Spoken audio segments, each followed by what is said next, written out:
Versus ಮುಂದಕ್ಕೆ ಯಾಕಾದರೂ ಸವಾಲು ಹಾಕಿದ್ನೋ ಅನ್ನೋಷ್ಟು ಮಟ್ಟಿಗೆ ಕಷ್ಟ ಆಯ್ತದೆ ಹುಷಾರು.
ನಮಸ್ಕಾರ ನಮಸ್ಕಾರ ನಮಸ್ಕಾರ ನಮಸ್ಕಾರ.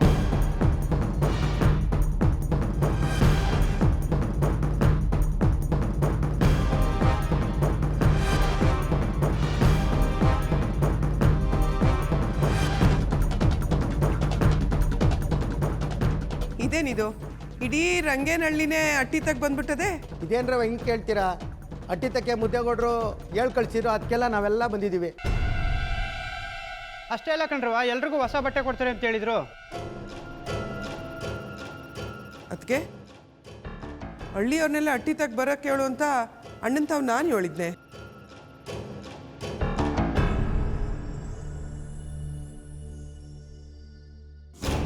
ಇದ್ರೂ ಇರ್ಬೋದು ಕಾಂಚನ, ಯಾಕಂದರೆ ಜನಗಳ ಮುಂದೆ ನಿನ್ನ ಕೈನಾಗಿ ಹಿರಿಗೊಡಂಗೆ ಹಾರ ಹಾಕಿಸಿ ಕಾಲಿಡಿಸ್ತೀನಿ ಅಂತ ಐಶ್ವರ್ಯ ನಿಂತವ ಸವಾಲು ಹಾಕಿದ್ದಾಳಲ್ಲ, ಅದಕ್ಕೆಯ ಹಳ್ಳಿ ಜನಗಳೆಲ್ಲ ನಮ್ಮ ಕಾಂಚನನ ಕಡೆ ಅವರೇ, ನಿನ್ನ ಕಡೆ ಒಂದು ನಾಯಕು ನೀನು ಇಲ್ಲ ಅಂತ ಅವಳಿಗೆ ಮನವರಿಕೆ ಮಾಡೋಕ್ಕೋಸ್ಕರ ನಿಮ್ಮ ಅಣ್ಣನೇ ಕರೆಸಿರ್ಬೇಕು.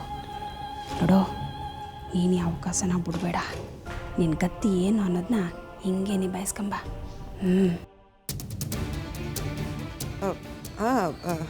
ಹೌದೌದು, ನಾನೇ ಹೇಳಿದ್ದೆ ಅಲ್ವೇ, ಆಳಾದ ಮರುವು. ಎಲ್ಲರೂ ಸಂದಾಗಿದ್ದೀರಾ? ನಾಗಣ್ಣ, ಅಟ್ಟಿನಾಗ ಎಲ್ಲರೂ ಹೆಂಗವ್ರೆ? ನಿಮ್ಮ ಆಶೀರ್ವಾದ ಕಣವ, ಎಲ್ಲರೂ ಚೆನ್ನಾಗವ್ರೆ. ಚೆನ್ನವ, ನಿನ್ನ ಮಗಳ ಗಂಡು ಗೊತ್ತಾಯ್ತೆ? ಬಂದು ನೋಡ್ಕೊಂಡು ಹೋಗವ್ರೆ ಕಣವ. ಆದರೆ ಹಾಂ, ಅರ್ಥ ಆಯ್ತು ಬಿಡು ಚೆನ್ನವ. ನಿನ್ನ ಮಗಳ ಲಗ್ನಕ್ಕೆ ನೀನೇನು ಯೋಚನೆ ಮಾಡಬೇಡ. ನಮ್ಮ ಅಟ್ಟಿ ಬಾಗಿಲು ಯಾವಾಗಲೂ ತೆಗ್ದಿರ್ತದೆ. ನಿಂಗೆ ಎಷ್ಟು ಬೇಕೋ ಅಷ್ಟು ಕೇಳಿ ತಗೊಂಡೋಗು, ಆಯ್ತೇ? ಹಂಗೆ ಲಗ್ನಕ್ಕೆ ಕರೆಯೋದು ಮಾತ್ರ ಮರಿಬೇಡ, ಗೊತ್ತಾಯ್ತಾ? ಕಾಂಚನಮ್ಮವರು ನಮ್ಮೆಲ್ರಿಗೂ ತಾಯಿ ಇದ್ದಂಗೆ. ಹೌದಮ್ಮ, ನಾವು ಕೇಳೋಕ್ಕಿಂತ ಮುಂಚೆನೇ ಅವ್ರು ನಮ್ಗೆ ಸಹಾಯ ಮಾಡ್ತಾರೆ. ಕೈ ಎತ್ತಿ ಕೊಡೋದ್ರಲ್ಲಿ ನಿಜವಾಗ್ಲೂ ಅನ್ನಪೂರ್ಣೇಶ್ವರಿನೇ. ದೇವರಂತ ಅವನ್ ಪಡೆಯೋಕ್ಕೆ ನಮ್ಮ ರಂಗೇಗೌಡರು ಪುಣ್ಯ ಮಾಡಿದ್ರು.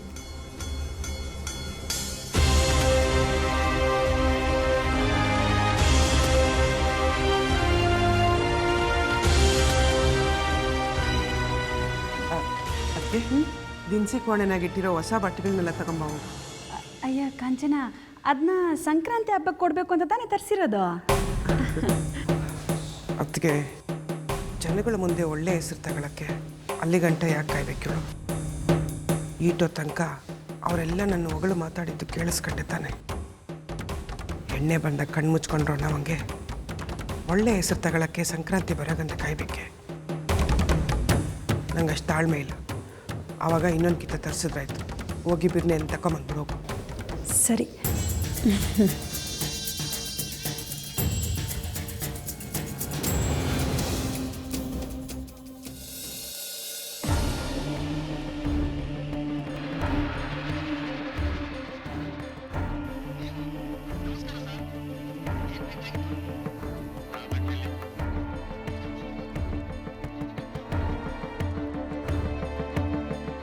ಮೇಡಮ್ ಅವರೇ, ಏನು ನೋಡ್ತಾ ಇದ್ದೀರಾ? ಏನಿಲ್ಲ ಗೌಡ್ರೆ, ತಾಯಿಗೆ ತಕ್ಕ ಮಗ ಪಿಕ್ಚರ್ ನೋಡ್ತಿದ್ದೆ. ಎಷ್ಟು ಚೆನ್ನಾಗಿದೆ ಗೊತ್ತಾ? ಆದರೆ ಒಂದು ಬೇಜಾರು ಅಂದರೆ ನಿನ್ನ ತಾಯಿ ಕೆಟ್ಟೋಳು, ಕೊಲೆಗಾತಿ ಅಂತೆಲ್ಲ ಹೀರೋ ಮನ್ಸ್ಗೆ ಜನಗಳು ಯಾವಾಗಲೂ ಚುಚ್ಚಿ ಚುಚ್ಚಿ ಮಾತಾಡ್ತಿರ್ತಾರೆ. ಆ ನೋವು ಸಹಿಸ್ಕೊಳಕ್ಕಾಗದೆ ಹೀರೋ ತನ್ನ ತಾಯಿನ ಅಮ್ಮ ನೀನು ಕೆಟ್ಟೋಳ ಅಂತ ಹೋಗಿ ಕೇಳಿಬಿಡ್ತಾನೆ.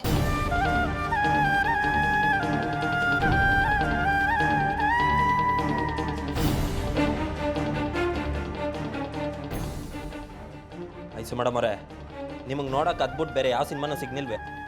ಯಾಕೆ ಕೊಡ್ರೆ, ನಿಮ್ಗೆ ಈ ಸಿನಿಮಾ ಕತೆ ಇಷ್ಟ ಇಲ್ವಾ? ಇಲ್ಲ, ನನಗಿಷ್ಟ ಆಗಲಿಲ್ಲ. ಯಾಕೆ ಅಂದರೆ ತಾಯಿ ಯಾವತ್ತೂ ತೆಪ್ಪು ಮಾಡೋಕ್ಕಿಲ್ಲ. ಅವಳು ಯಾವತ್ತಿದ್ರೂ ದ್ಯಾವತೆನೆಯ. ತಾಯಿ ಬಗ್ಗೆ ತೆಪ್ಪಾಗಿ ಮಾತಾಡೋದಾಗಲಿ, ಅವ್ರ ಬಗ್ಗೆ ಅನುಮಾನ ಪಡೋದಾಗಲಿ ಮಾಡಿದ್ರೆ ಅಂಥವ್ರನ್ನ ಅಡ್ಡಡ್ಡ ಸೀಳಾಕಬೇಕು ಅನ್ನಿಸ್ತದೆ.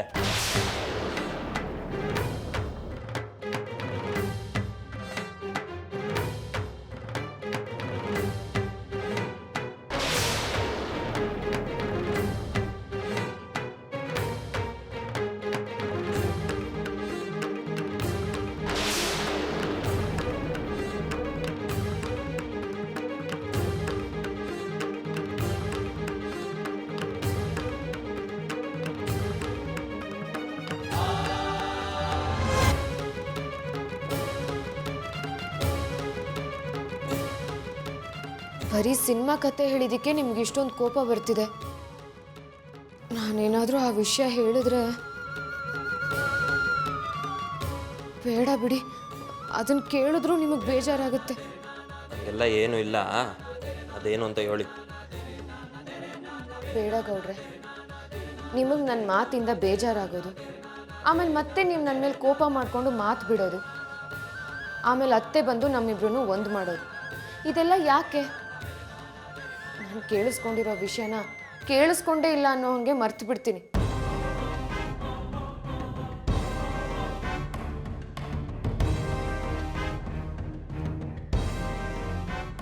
ಐಸು ಮೇಡಮ್ ಅವರೇ, ನೀವು ಹಿಂಗೆ ಮುಚ್ಚುಮರೆ ಮಾಡಿದ್ರೆ ನನ್ನ ಕೋಪ ಇನ್ನೂ ಹೆಚ್ಚಾಯ್ತದೆ. ಅದೇನು ಅಂತ ಸುಮ್ಕೆ ಹೇಳಿ.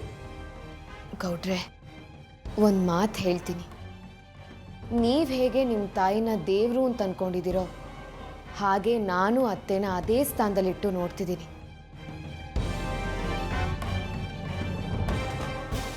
ನನಗೆ ಗೊತ್ತು ಅತ್ತೆ ತುಂಬ ಒಳ್ಳೆಯವರು, ಆದರೆ ಅವ್ರ ಹೆಸರನ್ನ ಹಾಳು ಮಾಡೋದಕ್ಕೆ ಅಂತಲೇ ಈ ಹಳ್ಳಿಲಿ ಕೆಲವು ಜನ ಕಾಯ್ತಾ ಇದ್ದಾರೆ. ಅದರಿಂದ ಅವ್ರಿಗೇನು ಲಾಭ ಅಂತ ನನಗಂತೂ ಗೊತ್ತಿಲ್ಲ. ಮೊನ್ನೆ ದೇವಸ್ಥಾನಕ್ಕೆ ಹೋಗಿದ್ದಾಗ ಕೆಲವು ಜನ ಅತ್ತೆ ನೋಡಿಕೊಂಡು ಕಾಂಚನಮ್ಮನವರು ಪದ್ಮಾವತಿ ಅತ್ತೆನ ಸಾಯಿಸಿ ಈ ಮನೆಗೆ ಸೇರ್ಕೊಂಡಿದ್ದಾರೆ.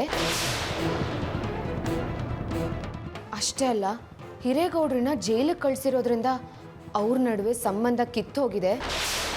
ಅದಕ್ಕೆ ಹಿರೇಗೌಡರು ಬೇಜಾರು ಮಾಡಿಕೊಂಡು ದೇಶಾಂತರ ಹೋಗಿದ್ದಾರೆ ಅಂತೆಲ್ಲ ಮಾತಾಡ್ಕೊಂಡ್ರು.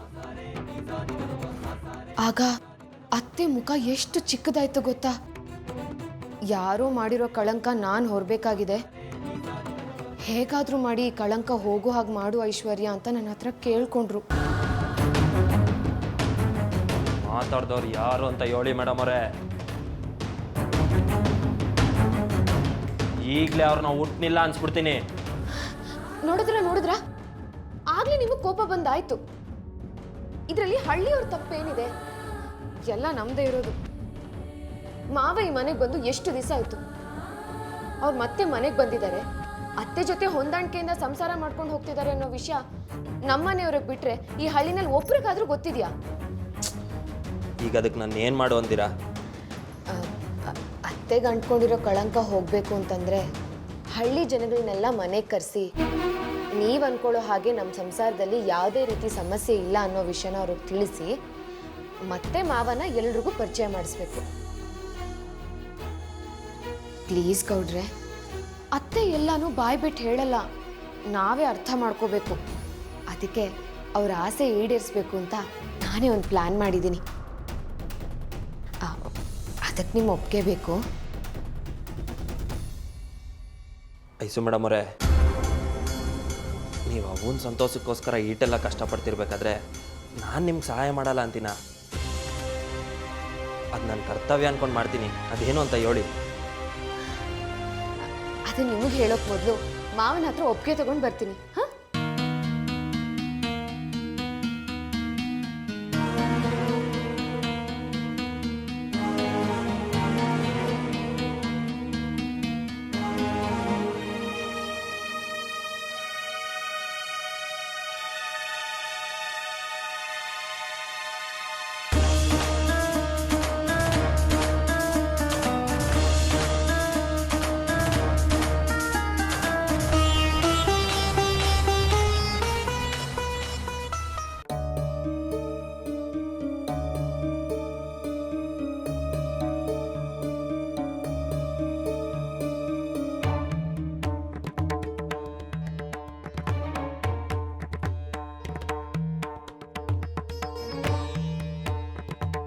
ಕಾಂಚನ, ನೀನು ಹೇಳ್ದಂಗೆ ಬಟ್ಟೆಗಳೆಲ್ಲ ತಂದಿಟ್ಟಿವ್ನಿ.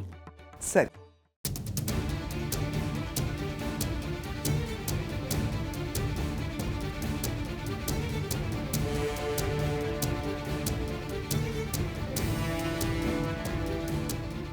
ಅಮ್ಮ ಅವರೇ, ಪ್ರತಿ ಸಂಕ್ರಾಂತಿ ಯುಗಾದಿಗೆ ಹೊಸ ಬಟ್ಟೆ ಕೊಡ್ತಾ ಇದ್ರಿ.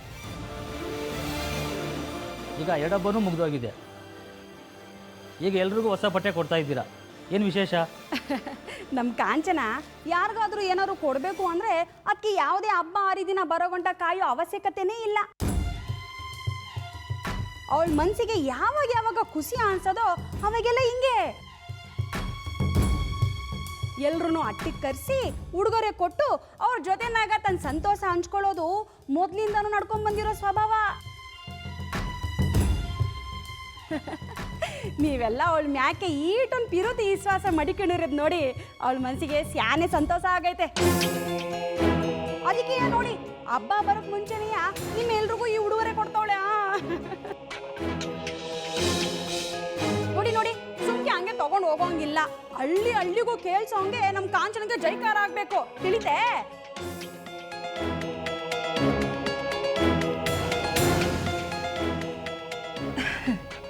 ಕಾಂಚನ ಅದನ್ನು ಕೇಳಿಸ್ಕೊಂಡು ಆ ಐಶ್ವರ್ಯಂಗೆ ಹೊಟ್ಟೆ ಉರಿಬೇಕು.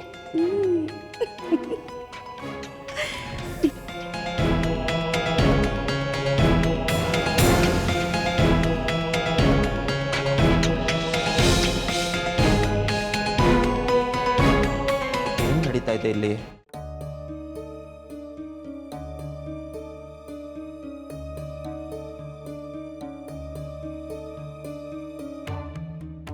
ನೋಡಿದ್ರ ಗೌಡ್ರೆ, ಅತ್ತೆಗೆ ವಿಷಯ ಹೇಗಪ್ಪ ಹೇಳೋದು ಅಂತ ಯೋಚನೆ ಮಾಡ್ತಿದ್ದೆ.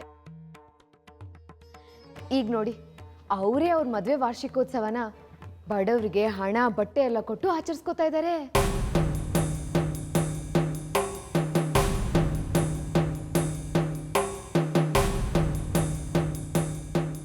ಏನು ವಾರ್ಷಿಕೋತ್ಸವನ? ಹೌದು ಆಂಟಿ, ನಿಮಗೆ ಗೊತ್ತಿಲ್ವಾ? ಆಂಟಿ, ನಿನ್ನೆ ರಾತ್ರಿನೇ ಅತ್ತೆ ನನ್ನ ಹತ್ರ ಐಶ್ವರ್ಯ, ನಿಮ್ಮ ಮಾವ ಮನೆಗೆ ಬಂದಿರೋ ವಿಷಯ ಜೊತೆಗೆ ನಾವಿಬ್ರು ಒಟ್ಟಿಗೆ ಸಂತೋಷವಾಗಿದ್ದೀವಿ ಅನ್ನೋ ವಿಷಯನ ಹಳ್ಳಿ ಜನಕ್ಕೆ ತಿಳಿಸ್ಬೇಕು ಅಂತಿದ್ರು.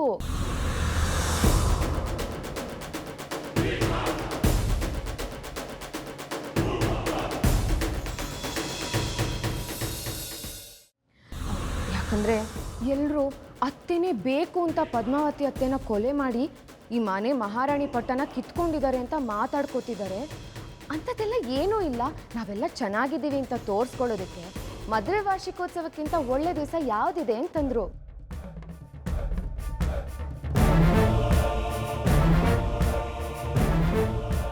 ನಾನು ಕೂಡ ಅತ್ತೆ, ನೀವು ಹೇಳ್ತಿರೋದು ಸರಿ ಅಂತ ಹೇಳಿ ಮುದ್ದೇಗೌಡ ಅಂಕಲ್ ಹತ್ರ ಹೇಳಿ ಹಳ್ಳಿ ಜನಗಳನ್ನೆಲ್ಲ ಬರಕ್ಕೆ ಹೇಳಿದೆ.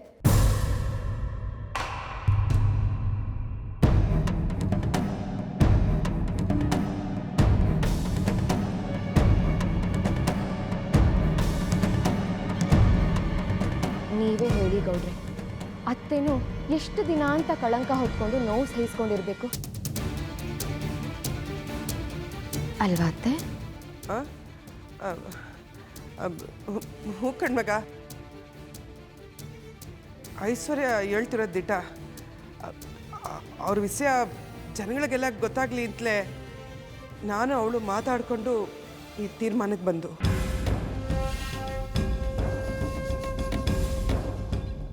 ಅದಕ್ಕೆ ಹೇಳೋದು ನಮ್ಮ ಅವ್ವನ ಅನುಭವದ ಜೊತೆನಾಗೆ ಐಸು ಮೇಡಮ್ ಅವ್ರು ಇದ್ದೇನೋ ಸೇರ್ಕೊಂಡ್ರೇನೆಯ ಮಾಡೋ ಕೆಲಸದಾಗೆ ಒಳ್ಳೇದಾಗೋದು. ಅತ್ತೆ ಆಸೆ ಪಟ್ಟ ಹಾಗೆ ಫಂಕ್ಷನ್ ಏನೋ ಅರೇಂಜ್ ಆಗೋಯ್ತು. ಆದರೆ ಈಗ ಮತ್ತೆ ಇನ್ನೊಂದು ಸಮಸ್ಯೆ ಶುರುವಾಗಿದೆ ಗೌಡ್ರೆ. ನಾನು ಯಾವುದೇ ಕಾರಣಕ್ಕೂ ಈ ಫಂಕ್ಷನ್ಗೆ ಬರೋದಿಲ್ಲ, ನಿಮ್ಮ ಅತ್ತೆ ಪಕ್ಕ ಬಂದು ನಿಂತ್ಕೊಳ್ಳೋದಿಲ್ಲ ಅಂತ ಮಾವ ತುಂಬ ಹಠ ಮಾಡ್ತಿದ್ದಾರೆ.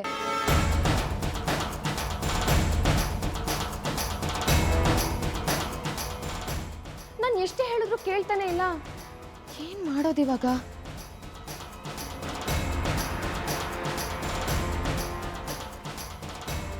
ಅತ್ತೆಗೆ ಅವಮಾನ ಆದರೆ ನಿಮಗೆ ಎಷ್ಟು ನೋವಾಗುತ್ತೆ ಅನ್ನೋದು ಮಾವಂಗೆ ಯಾಕೆ ಅರ್ಥ ಆಗ್ತಾ ಇಲ್ಲ?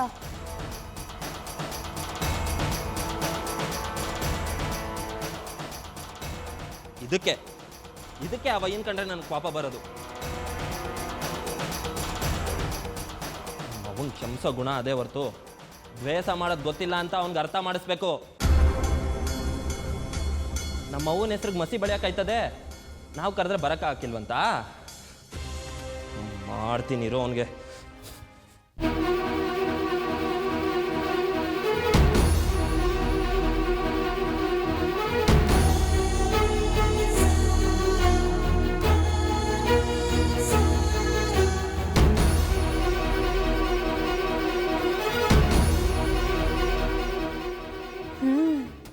ಕಾಂಚನ ಕಿಲಾಡಿ ಆದರೆ ಈ ಐಶ್ವರ್ಯ ಭಲೇ ಕಿಲಾಡಿ.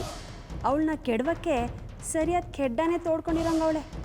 ಇನ್ನು ಕಾಂಚನನ ಗತಿ ಅದೋ ಗತಿ. ಶ್ರೀಮದ್ ರಮಾರಮಣ ಗೋವಿಂದ ಗೋವಿಂದ.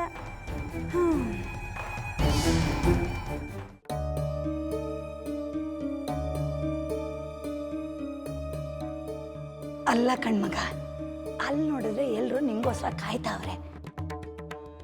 ನೀನು ನೋಡಿದ್ರೆ ಇನ್ನೂ ಇಲ್ಲೇ ಇದೆಯಾ? ಬಾರ್ಲ ಬೇರ್ನೆ. ಇಲ್ಲ ಕಣಮ್ಮ, ರಂಗೇಗೌಡ ಇಲ್ಲಿಗೆ ಬಂದೇ ಬರ್ತಾನೆ ಕರೆಯೋಕ್ಕೆ. ಅಲ್ಲಿ ಗಂಟ ಬರಬೇಡಿ ಅಂತ ಐಶ್ವರ್ಯ ಹೇಳವಳೆ. ಅವನು ಬಂದ್ಮೇಲೆ ನೋಡುವ.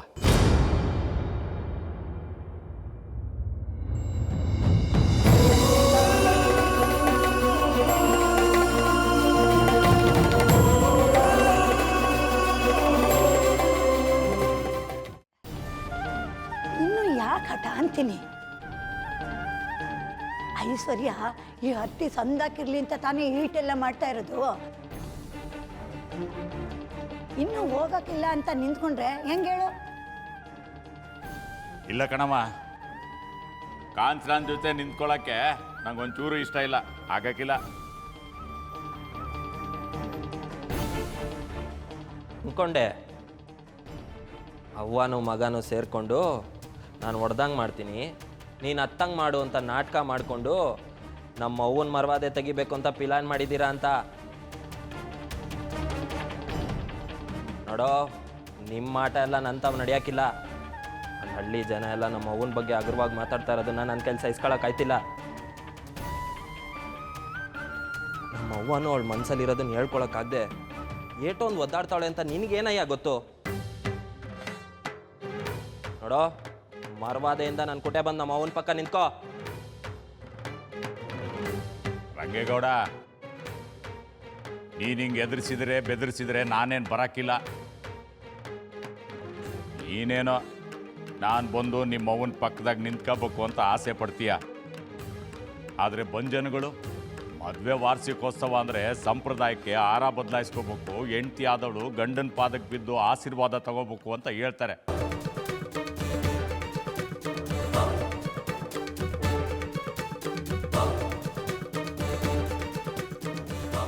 ಆಗ ನಿಮ್ಮವ್ವ ಬಿಗುಮಾನಕ್ಕೆ ಬಿದ್ದು ಆಗಕ್ಕಿಲ್ಲ ಅಂದರೆ ಅವಮಾನ ಆಗೋದು ನಂಗೆಯ.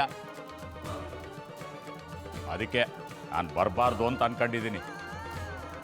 ಓಹೋ ಹೋ ಹೋ ಹೋ ಹೋ ಹೋ ಹೋ ಹೋ. ಹಂಗಾರೆ ನೀ ಹೇಳೋದೇನು ನಮ್ಮವ್ವ ಅಟ್ಮಾರಿ ಜಗಳಗಂಟಿ ಅಂತನಾ? ನೀನೇನು ಮಹಾ ಸಾಚ? ನೋಡೋ, ಪೂಜೆ ಪುನಸ್ಕಾರ ಅನ್ನೋದು ನಿನಗಿಂತ ಚೆನ್ನಾಗಿ ನಮ್ಮವ್ವ ಅರ್ತ್ಕೊಂಡವಳೆ. ಯಾವಾಗ ಏನು ಮಾಡಬೇಕೋ ಅದನ್ನು ಮಾಡ್ತಾಳೆ. ಈಗ ನೀನು ಮರವಾದೆಯಿಂದ ನಮ್ಮ ಅವ್ವನ ಪಕ್ಕ ಬಂದು ನಿಂತ್ಕೋಬೇಕು.